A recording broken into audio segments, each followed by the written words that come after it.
는 여러분들에게 이제 우리가 그 실버 산업개론 중에서 여러 주제 그 산업이 있는데 그 중에서 시니어 식품 산업에 대해서 하려고 합니다. 이제 시니어 식품 산업은 제 주력 종목은 아닌데 요즘 그 밀키트가 많이 뜨고 있거든요. 그래서 제가 밀키트를 최근에 공부를 하고 있어요. 또 왜 이걸 공부를 하냐면 시니어 식품 산업에 대한 이해도 있지만 결국은 우리가 이제 밀키트라는 게 먹는 거잖아요. 우리 그 인간의 욕구 중에 가장 강한 게 생리적 욕구 아닐까. 그래서 그 중에서 나이가 들면 또 특히 그 의식주에 대한 욕구가 강한데 곰곰이 생각해 보니까 앞으로 노인 시장이 많이 열릴 것이고 그 시니어 시장에 대한 뭐 여러 가지 그 시장이 열릴 때 이 시니어 밀키트 전문가가 제가 볼 때는 그냥 느낌이 없는 것 같아요. 그래서 이 또 빈 곳을 한번 뚫어봐야 되겠다 생각을 해가지고 제가 밀키트를 공부를 했는데 오늘 여러분들에게 그냥 제가 준비한 것을 시니어 식품과 같이 연결해서 말씀을 드리도록 하겠습니다. 자, 그래서 이제 보시는 바와 같이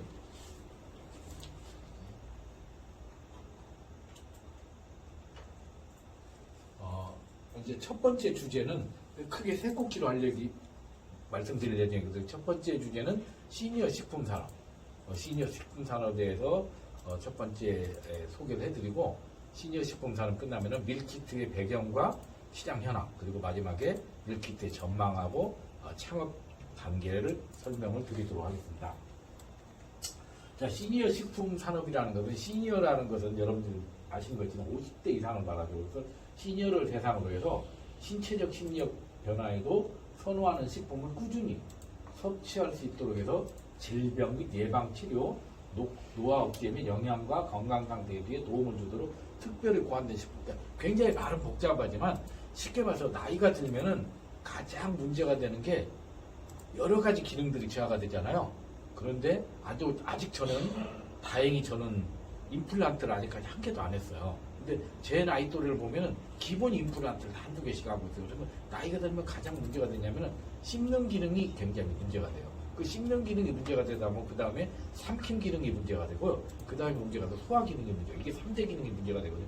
이제 먹는 것이 괴로움이 되는 거죠. 그래서 이런 것들을 도와주는 것이 바로 시니어 식품이라고 보면 되고, 그러면 시니어 식품 왜 필요하냐? 여러분들이 잘 아시는 것처럼 노인 인구가 급증하고 있고 옛날에 노인들이 끼니를 때운다고 하는데 요즘은 노인들이 먹는 걸 제대로 먹으려고 하고 그만큼 돈이 증가됐기 때문에 시니어 식품 관련 산업이 지속적으로 성장될 수 있고 특히 나이가 들면 굉장히 영양 결핍이 많이 돼요. 그래서 이웃나라 일본만 하더라도 재택에서 사는 노인의 70%가 지금 영양 결핍증에 있다고. 뭐 우린 더 하겠죠. 이런 것들에 대한 영양 섭취 욕구가 증가되고 있고 특히 나이가 들어도 심리적 변화에도 선호하던 식품을 꾸준히 섭취하고 우리가 보니까 내가 먹던 식품 여러분들 해외 일주일만 갔다 와도 김치 생각나고 여러 가지 한국 음식 생각나잖아요. 그래서 노인들은 또 나이를 먹으면서 옛날에 본인들이 즐겼던 음식을 먹고자 하는 욕구들이 강하다는 것이 있습니다. 그래서 이런 것들을 그대로 유지시키고자 하기 때문에 시니어 식품 산업이 필요하다.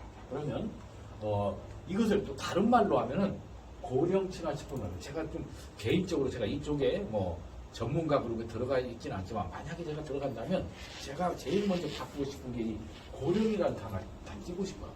왜냐하면 이 고령이란 말은 굉장히 나이가 들었다는 것 중에서도 굉장히 또 뭔가 부정적인 의미가 강해요. 그래서 이제 저도 이제 나이가 이제 59년생이니까 64세인데 제가 한 번도 제가 지금 나이를 들었다고 그렇게 많이 생각 안 하거든요. 그러니까 의식적으로도 생각을 안 해요. 60이 넘어서부터 나이를 생각 안 하려고 하는데 어떤 때 생각나냐면 이 코로나 때 저한테 문자가 한 번씩 와요. 이번에도 얼마 전에 문자가 왔어요. 고령 대상자로 5차 접촉 대상자로 연락이 왔어요. 거기서 고령 대상자는 60세 이상부터요. 그래서 이런 것들 용어를 바꿔야 되는데 현재 우리는 시니어 식품, 실버 식품, 고령 친화 식품 다 혼용되어 있어요. 고령 친화 식품은 똑같아요. 아까 말씀드렸던 시니어 식품은 그대로 한 거예요. 그래서 면역 기능 저하, 식욕 감퇴, 소화 기능 저하. 아까 제가 세 가지가 저하됐다고 했잖아요. 씹는 기능, 그 다음에 삼키는 기능, 그 다음에 소화 기능. 이런 것들이 저하되는 거에 대해서 도움을 주도록 특별히 고령화된 식품을 말하고 그런 것들 우리가 고령 친화 식품이라 한다. 그래서 용어를 잘 기억하시면 되겠습니다. 자, 그러면 우리나라는 고령 친화 식품을 크게 3단계로 구분했어요. 자, 제일 좋은 단계는 뭔가 치아로 섭취할 수 있는 단계예요. 그래서 여기 보면은 이렇게 표시가 이게 고령 친화 식품의 마크고요. 이렇게 보면은 이렇게 덩어리가 크죠. 그러니까 이걸 보면 이거 치아로 섭취할 수 있는 단계. 그림을 딱 보면 이것은 이빨이 튼튼해서 씹는 기능이 좋은 사람들은 1단계. 그 다음에 이제 이빨이 없어가지고 한두 개 빠져서 잇몸으로 섭취하는 단계는 이렇게 좀 단위가 좀 세분화됐죠? 씹는 기능이. 그 다음에 세 번째는 혀로 섭취하는 단계. 이렇게 3단계로 구분이 되어 있다는 거 그냥 그림으로 이해를 하시면 되겠습니다. 자, 그러면 아까 말씀드린 것처럼 왜 이렇게 고령친화 식품이 활성화되느냐. 바로 고령자 가구가 꾸준히 증가하고 있다. 그래서 실질적으로 고령자 가구가 여기 보시면은 2020년 통계는 없습니다만은 거의 한 지금 상당히 많은 비중으로 증가되고 특히 고령자 가구의 그 상당수는 또 1인 가구로 비중이 높다 보니까 상대적으로 고령자 가구 1인 가구가 되면서 아무리 1인 가구가 되면 어떻습니까? 본인이 밥을 하고 빨래하고 그다음에 청소하는 이런 가사일에 대한 그런 것들에서 굉장히 부담이 있기 때문에 이런 것들에서 시니어 식품 산업에 대한 필요성이 증가되고 있다고 볼 수 있습니다. 또한 60세 이후의 식습관의 변화를 보면은 대부분이 이렇게 소화가 안 되는 것들에 굉장히 니즈들이 높고 또 하나는 어떻습니까? 소화가 잘 되거나 영양분의 함유에 대한 이런 니즈들이 굉장히 강하다고 볼 수가 있습니다. 자, 그러면 현재 우리나라 그 시니어 식품 시장의 현황 추이를 보면은 꾸준히 2012년도에 약 6조에서 그래서 지금 20년에는 약 17조로 해서 이렇게 꾸준히 이렇게 해마다 많은 성장을 하고 있고 실질적으로 보면은 이웃나라 일본 같은 경우는 우리보다 훨씬 이제 고령 인구가 많잖아요. 그래서 이게 이제 엔화로 표시된 거기 때문에 계산을 해보면은 지금 2020년에 약 1620억 엔. 1620억 엔이니까 우리나라 그 원화로 따지면 거의 한 160조 정도 되니까 우리나라 한 10배 정도로 일본은 훨씬 더 시니어 푸드 시장이 활성화되었다. 우리나라 마찬가지로 일본도 매년 가파르게 성장하고 있다는 것을 알 수가 있습니다. 자, 그러면 고령자의 그 시니어 식품을 만들 때 아까 제가 세 단계를 신경 쓴다고 했죠. 고령자가 첫 번째는 음식물 섭취하는 데 있어서 가장 먼저 씹는 기능. 구강 단계가 첫 번째. 그 다음에 이제 넘기는 기능, 인후 단계. 그래서 여러분들 이제 아마 나이 드신 할머니들 보면 항상 뭐 살에 들린다고 많이 하죠. 그게 뭐냐면은 그런 것들이 이제 삼킴에서 문제가 되고 그리고 이제 삼킴에서 문제가 되니까 마지막에 식도에서 넘어가면서 이제 소화가 되는 데서 어려움이 있다 보니까 노인들은 조금만 먹어도 굉장히 배불러하고 또 뭔가 변비나 이런 것들 굉장히 이렇게 배설 기능에서 굉장히 제한을 하기 때문에 이제 이런 것들이 저는 아직까지는 지금 뭐 느낌이 없습니다만 이런 것들이 결국 이제 가장 기본적인 우리가 생리적 욕구를 어렵게 하는 그런 요인이 되겠습니다.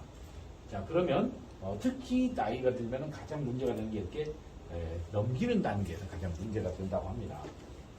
자, 그러면 일본에서는 이제 이것을 시니어 식품을 얘네들은 어떻게 하느냐? 이렇게 유니버설 디자인이라고 이렇게 말을 하고 우리는 아까 고령 푸드라고 했잖아요. 고령 푸드라고 하는데 얘네들은 유니버설 디자인 푸드라 해가지고 똑같은 고령자 식품인데도 용어를 바꿔가지고 부정적 이미지를 없앴어요. 그래서 이걸 구분할 때 크게 4단계로 구분합니다. 4단계로. 그래서 쉽게 그 이빨로 씹을 수 있는 단계를 1단계. 그 다음에 잇몸으로 부술 수 있는 단계를 2단계. 혀로 부술 수 있는 거 3단계. 그냥 씹지 않아도 되고 죽처럼 스프처럼 먹을 수 있는 게 4단계. 그러니까 이게 이제 가장 이제 건강에 안 좋은 상태가 되죠. 이렇게 4단계로 구분해서 이렇게 밥은 어떻고 생선은 어떻고 이렇게 이걸 구분해서 아예 그 국가에서 장려해가지고 유니버설 디자인으로 하는데 자, 이것도 사람들이 불편해하는 거예요. 왜냐면 일본 사람들이 대부분 이 유니버설 디자인 푸드를 어디서 구매하냐면은 어디서 하겠습니까? 편의점 가서 구매를 한단 말이에요. 근데 편의점 가서 구매를 하는데 이걸 딱 집는 순간에 사람들이 저거 약간 나이 든 거 아니야 이렇게 하다 보니까 이제 그런 것들 시선을 느낀다는 거죠. 보이지 않는 시선을. 그래서 일본에서는 아예 이걸 더 확대해서 유니버설 디자인을 이렇게 그림으로 표시해가지고 표가 안 나게 이렇게 이빨로 이렇게 뭔가 씹을 수 있는 단계하고 이렇게 점성으로 하는 것을 이렇게 나눠서 이렇게 그림으로 표시하는 단계를 넘어서 실질적으로 이제 스마일 케어라고 해가지고 그러니까 스마일 케어 하면은 뭔가 이제 모든 연령이 먹을 수 있는 그러니까 모든 연령이 먹을 수 있는 단계를 해가지고 이렇게 색깔로 구분했어요. 총 7단계로 구분했는데 설명을 들으면 이렇게 파란 색깔로 되어 있는 것은 씹는 기능도 문제가 없고 삼키는 기능도 문제가 없는 가장 어떻게 보면 건강한 상태죠. 그런 사람이 먹을 수 있는 것이 바로 이렇게 파란색으로 되는 단계고 그 다음 이제 황색 단계, 노란색으로 된 단계는 3단계인데 씹는 힘은 다소 약하지만 삼키는 기능은 크게 문제가 없는 것을 우리가 이제 이런 경우에는 이제 우리가 이제 황색 기능. 그리고 이 두 개가 다 약한 거.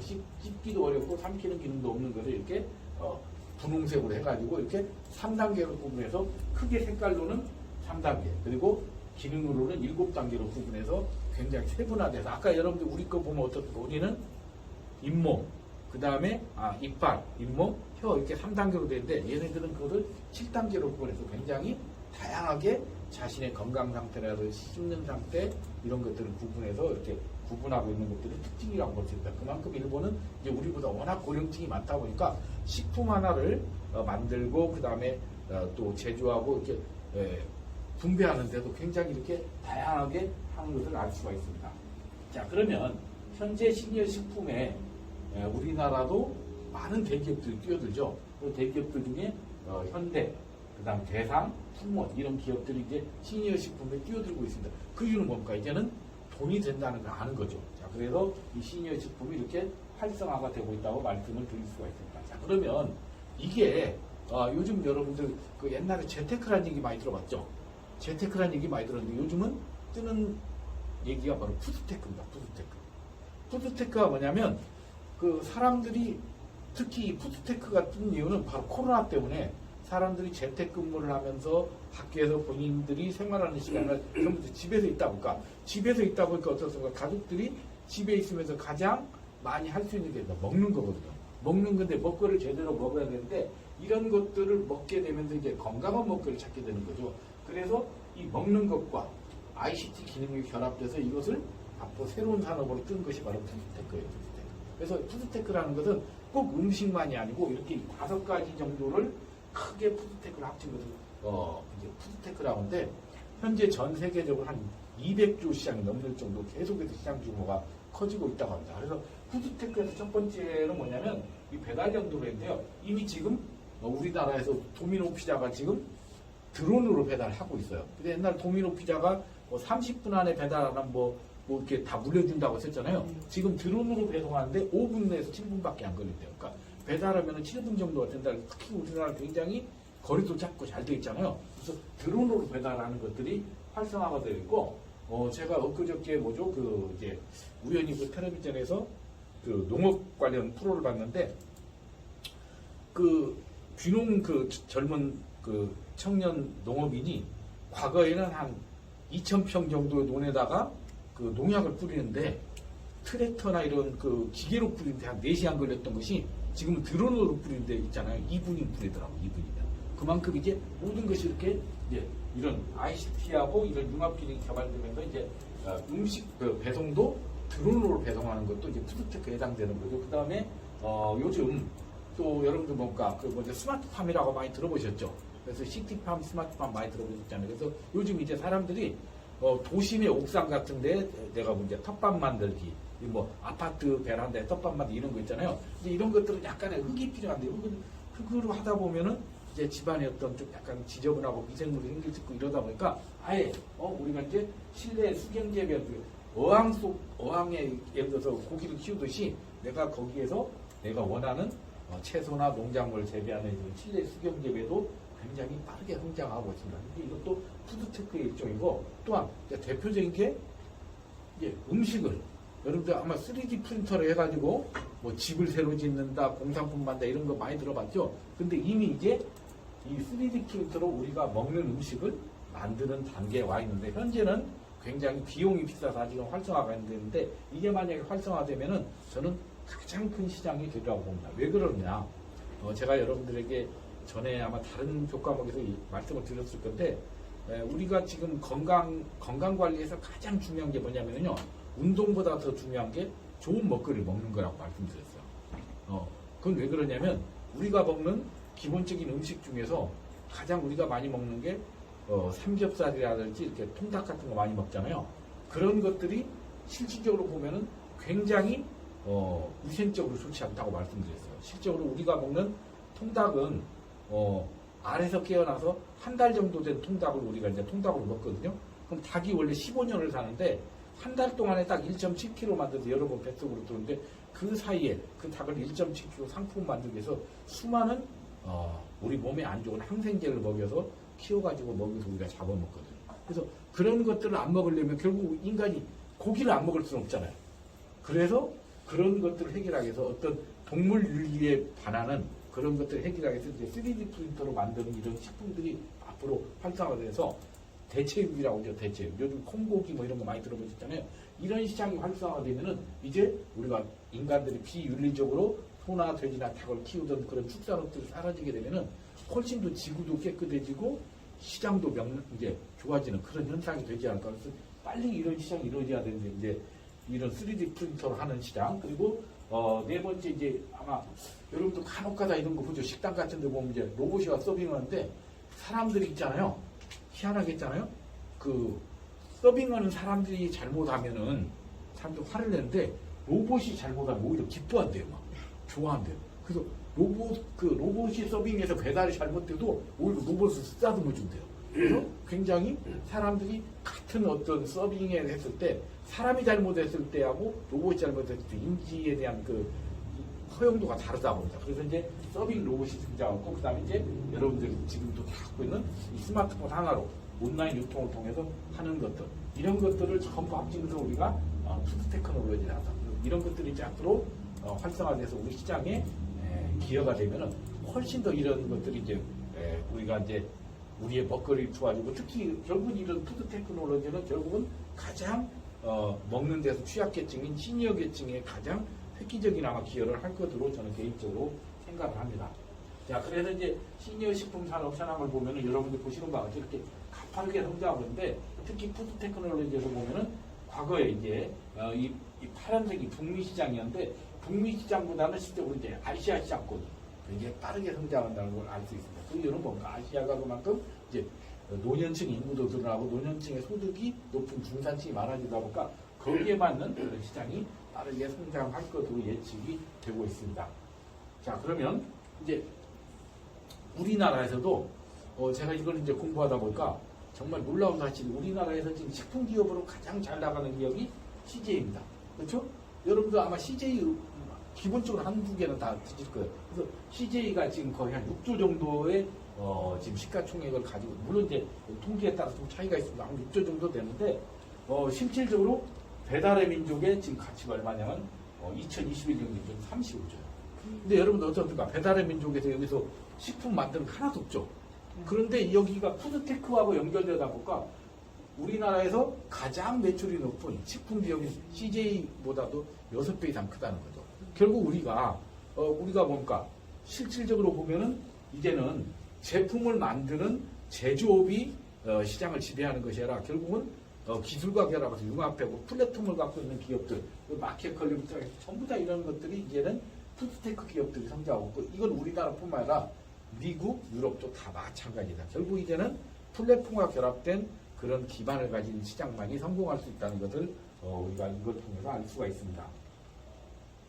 자, 그러면 ICT를 활용한 시니어 식품 사례 한 두 가지를 소개를 해드리면서 우리가 이제 시니어 식품을 정리를 하도록 하겠습니다. 자, 그래서 이제 시니어 식품들 아까도 제가 잠깐 보여드렸습니다만은 수경 재배 이런 가정용 식물 재배기를 통해서 노인들이나 아니면은 또 우리가 시니어들이 이렇게 자기가 원하는 제품을 이렇게 땅이 없이 도심에서도 충분히 활용할 수 있는 이런 것들이 지금 빠르게 공급이 되고 있고 또한 이제 저는 참 이걸 보면서 굉장히 정말로 굉장히 노인 친화적으로 지금 이렇게 가고 있구나 했던 것들이 뭐냐면 노인이 되면은 소화가 안 돼요. 소화가 안 되는데 본인이 여러분들도 간혹가다 보면 젊으신 분들은 할머니나 할아버지들이 여러분이 뭘 사다 주면은 맛있게 먹고 뭐 소화 안 돼갖고 막 힘들으시는 것 같잖아요. 그런데 그것을 예방할 수 있는 게 뭐냐면 이게 소화 상태를 측정하는 푸드마블인데 뭐냐면 이게 우리가 내가 음주를 하기 전에